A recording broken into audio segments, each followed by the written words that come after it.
Bonjour chers voyageurs spatiaux, bienvenue à bord de l'évasion spatiale. Aujourd'hui, nous allons commencer notre voyage en direction de la planète rouge. Par sa proximité à la Terre, elle a souvent attiré l'attention des scientifiques du monde entier. Ses caractéristiques similaires à celles de notre chère planète bleue ont laissé l'imaginaire commun espérer la présence de la vie sur Mars.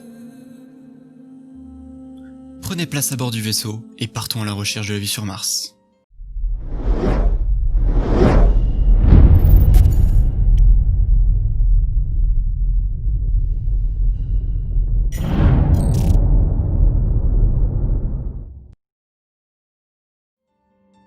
La possible présence de vie sur Mars intrigue les scientifiques depuis de nombreux siècles.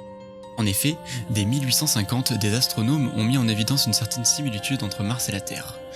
Notamment la durée du jour ou encore l'inclinaison de l'orbite qui crée les différentes saisons, comme sur Terre. Les observations d'astronomes ont conduit à l'hypothèse que les zones sombres visibles sur Mars correspondaient à des océans, tandis que les zones plus claires seraient des continents. Il est alors tout à fait naturel de supposer que Mars peut abriter certaines formes de vie. Mais malgré de soi-disant observations de canaux martiens à la fin du 19e siècle, la présence de vie sur Mars n'est qu'une théorie.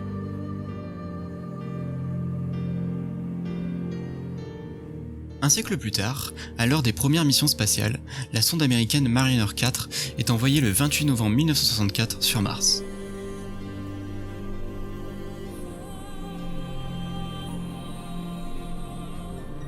Elle transmet ainsi les premières images de sa surface. Les photographies révèlent une planète aride sans aucun signe de rivière, d'océan ou de vie. La sonde constate également l'absence de magnétosphère, qui aurait protégé la planète des rayons cosmiques hostiles à la vie. De plus, elle parvient à mesurer la pression atmosphérique de Mars, environ 6 hectopascales, contre 1013 hectopascales sur Terre, ce qui interdit l'existence d'eau liquide en surface.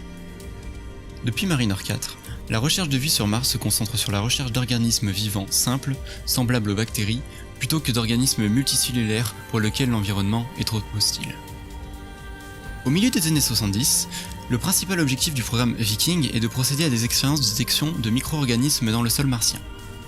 Sur les 4 expériences mises en œuvre, seule l'expérience Label Release fournit un résultat apparemment positif. Mais les scientifiques s'accordent aujourd'hui à dire que ces résultats sont le fruit de processus non biologiques. Néanmoins, de nombreuses interprétations différentes existent toujours quant à ces expériences.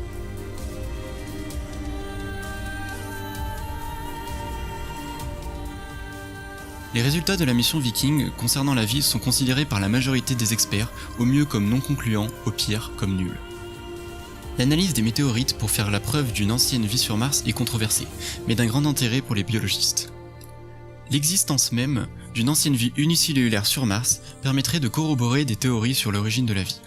La NASA a une collection d'au moins 57 météorites martiennes, qui sont extrêmement utiles dans la mesure où ce sont les seuls échantillons physiquement disponibles en provenance de la planète de Mars. La spéculation a augmenté quand des études ont montré qu'au moins 3 d'entre elles ont des preuves d'une potentielle vie sur Mars dans le passé. Bien que les résultats scientifiques soient fiables, leur interprétation varie. À ce jour, malgré de nombreuses publications, le débat n'est pas tranché. Les missions récentes de la NASA ont mis l'accent sur la question de la présence de l'eau liquide sur Mars, sous forme de lac dans un lointain passé. En effet, les scientifiques ont trouvé de l'hématite, un minéral qui se forme en présence d'eau. En mars 2004, la NASA a annoncé que son robot Opportunity avait découvert des preuves que la planète Mars a été, dans un passé lointain, une planète humide. Cela a suscité l'espoir que la preuve de vie dans le passé pourrait être trouvée sur la planète.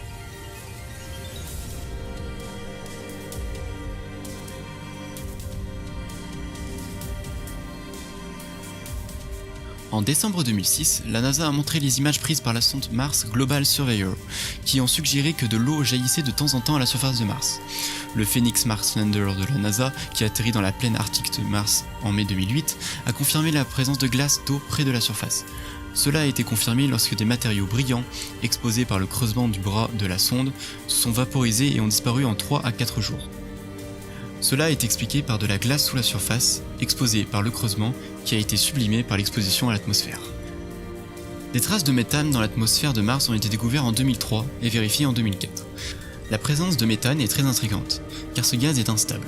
Cela indique qu'il doit y avoir une source sur la planète pour entretenir un tel taux dans l'atmosphère. Des sources géologiques de méthane comme la serpentinite sont possibles.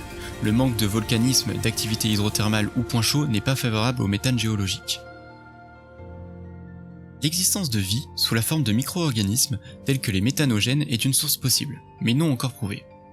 S'il y a de la vie martienne, microscopique, produisant du méthane, elle réside probablement profondément en dessous de sa surface, où il fait encore assez chaud pour permettre à l'eau liquide d'exister. En 1965, la sonde Mariner 4 a découvert que la planète Mars n'a pas de champ magnétique global qui permettrait de protéger la planète contre les conséquences potentiellement mortelles du rayonnement cosmique et du rayonnement solaire. Les scientifiques conjecturent que l'absence de protection magnétique a permis au vent solaire de souffler une grande partie de l'atmosphère de Mars au cours de plusieurs milliards d'années. En 2007, il a été calculé que les dégâts causés par le rayonnement cosmique sur l'ADN et l'ARN ont repoussé la vie sur Mars à une profondeur d'au moins 7,5 mètres. En conséquence, le meilleur espoir pour une histoire de la vie sur Mars réside dans un environnement qui n'a pas été encore étudié, le sous-sol.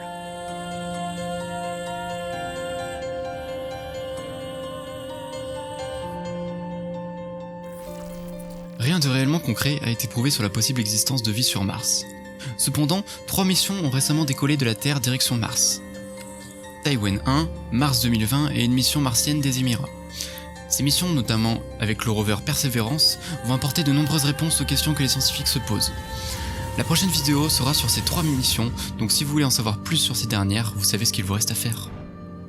En attendant, vous pouvez à présent descendre du vaisseau. Bon retour sur Terre.